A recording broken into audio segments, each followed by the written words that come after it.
जुड़ चुके हैं इस कार्यक्रम में। वीरेंद्र जी, बहुत शुक्रिया आपका। प्राइम मिनिस्टर का स्टेटमेंट उम्मीद है कि आपने सुना होगा कि कुछ दल देश की अर्थव्यवस्था को शॉर्टकट के जरिए या रेवड़ियों के जरिए या झूठ के जरिए तबाह करना चाहते हैं। क्या इस बयान को बहुत सीरियस कंसर्न लेना चाहिए? जब देश आज़ाद हुआ था तब ये कहा गया कि आरक्षण की व्यवस्था जारी रहेगी और जो गरीब लोग हैं, जो पिछड़े लोग हैं, दलित हैं, उनको मिलना चाहिए। मिलता चला आ रहा है। उसके बाद से फिर हर चुनाव में किसानों का कर्ज माफ़ी का एक मुद्दा बनने लगा। फिर ये जो मुफ्त की रेवड़ियों की बात आई, ये दक्षिण भारत से इसकी शुरुआत हुई। ब्रजेश जी, उससे पहले एक बात कहूँगा कि जब हम भारत के संविधान में वेलफेयर की बात करते हैं, अगर वेलफेयर स्टेट है तो फिर ये वो जनता के कल्याण के लिए काम में एक तरफ करता है, दूसरी तरफ इस देश में सरकारी नौकरियां कम हो रही हैं, पेंशन बंद हो रही है, तो सरकार का टैक्स रोज बढ़ रहा है। तो ये विरोधाभासी चीज़ें वेलफेयर स्टेट में कैसे चल सकती हैं? आप रोज टैक्स बढ़ाइए, आपके टैक्स में कोई कमी नहीं है, आपका रेवेन्यू बढ़ता रहे, जनता की नौकरी चली गई, जनता के पास पेंशन नहीं आ रही है, लोग प्राइवेट सेक्टर पर निर्भर होते जाएं, वहाँ तनख्वाहें कम हैं, वहाँ नौकरी की गारंटी कम है, उसमें फिर वेलफेयर वाली बात का मज़ा ख़त्म हो जाता है। या तो वेलफेयर शब्द का इस्तेमाल ना किया जाए। देखिए, जिस चीज़ को हम चुनाव में लोग लुभावन कहते थे, घोषणा, वो आगे चलकर एक अभिशाप बन गई या मुफ्तखोरी की आदत बन गई, वो आज हमको खटकने लगी है। प्रधानमंत्री ने जो ऐलान किया है ठीक है, बीजेपी मुफ्त राशन देती है गांव में और 3 महीना पर पैसा देती है 2000 रुपया, तो उसके 4 महीना पे किसानों को। कुछ लोग तो कहते हैं राशन इतना आ जाते हैं कि बेच के दारू भी पी लो, काम बढ़िया चल रहा है, ज़्यादा काम करने की ज़रूरत ही नहीं है। तो बहुत सारी बातें इस तरह की विरोधाभासी आती हैं कि भाई जब बैठे बिठाए भोजन मिल रहा है तो क्या ज़रूरत है हाथ पैर पटकने की और श्रम करने की और मेहनत करने की, सोचने की।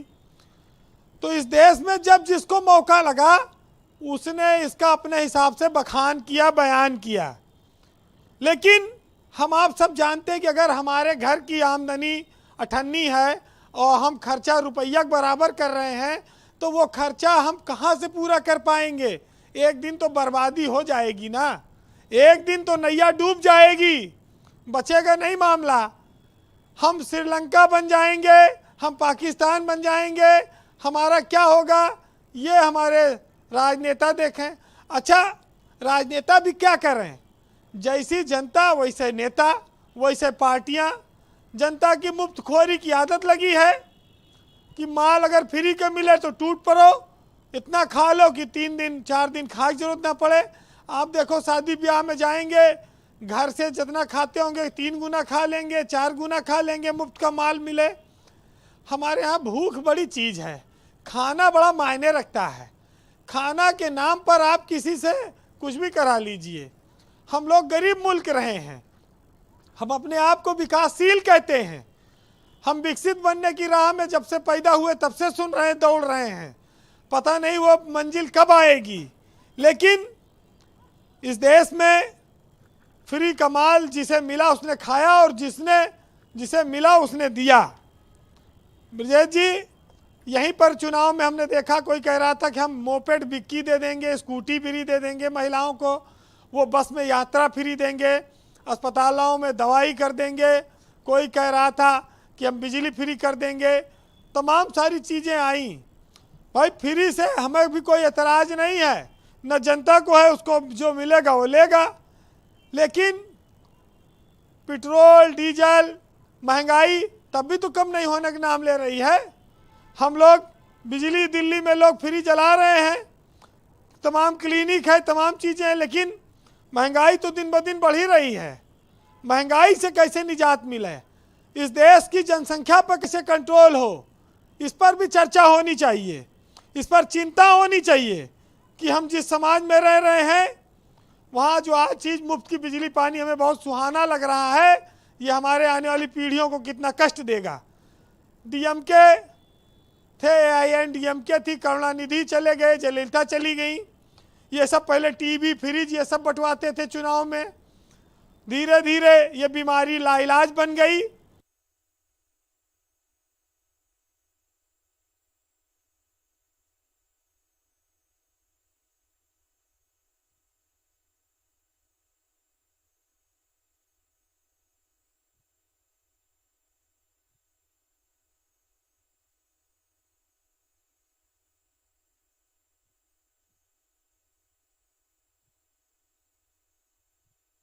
फ्री का मनरेगा और किसान की कर्ज माफी पे कांग्रेस ने केंद्र में बहुत पहले शुरू किया था, सरकार बना ली थी। और बीजेपी वही फार्मूला अपना के बम्पर सरकार बना रही 2 बार से। हम कृषि प्रधान देश हैं, किसान को कर्जा माफी के लालच देते हैं, ये बात देखी है लोगों ने। अभी हिमाचल में सरकार बन गई, अब कांग्रेस के पास ये कहने को हो गया, भाई अगर एक चाय वाला तुम्हारा नेता है तो एक दूध वाला हमारा भी अब मुख्यमंत्री बन गया, अब हम भी उस पर बातचीत करेंगे। और ये सब तो चलता रहेगा।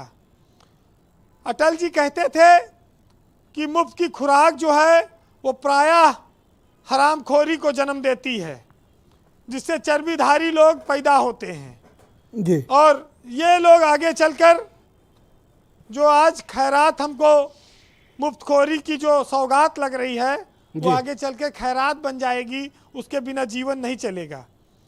हमारे यहाँ समस्या इस बात की आ गई कि नेताओं ने कहा मुफ्त की पढ़ाई देंगे, इलाज की मुफ्त देंगे, आरक्षण देंगे, कानून की ढिलाई देंगे, नौकरी देंगे, रिश्वत की कमाई, हर चीज़ चाहिए जी।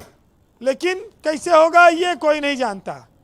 ब्रजेश जी, स्वच्छ पानी की गारंटी देने पर चुनाव नहीं लड़ता कोई, बेरोजगारी समाप्त करने पर कोई गारंटी नहीं देता।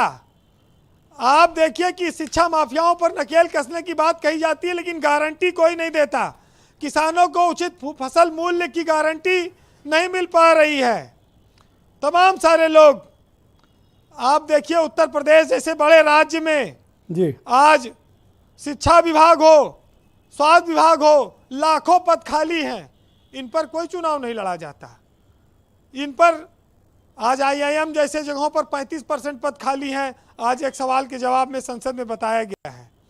तो जिस मुद्दे पर चुनाव होना चाहिए वो होता नहीं। बस एक चीज़ ये जान लीजिए कि जब तक आपकी जेब में लक्ष्मीकांत हैं तब तक आप सबके प्यारे लाल बने रहेंगे।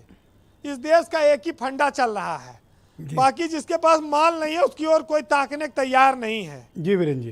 तो कहते हैं सियासत के चूल्हे में जलाने को सूखी लकड़ियां हैं मजहब की, और हर कोई सेकता है रोटी यहाँ अपने अपने मतलब की। और इस दौर की सियासत का बस इतना सा फसाना है कि बस्ती भी जलानी है, मातम भी मनाना है। बहुत शुक्रिया आपका वीरेंद्र जी, बहुत बहुत धन्यवाद।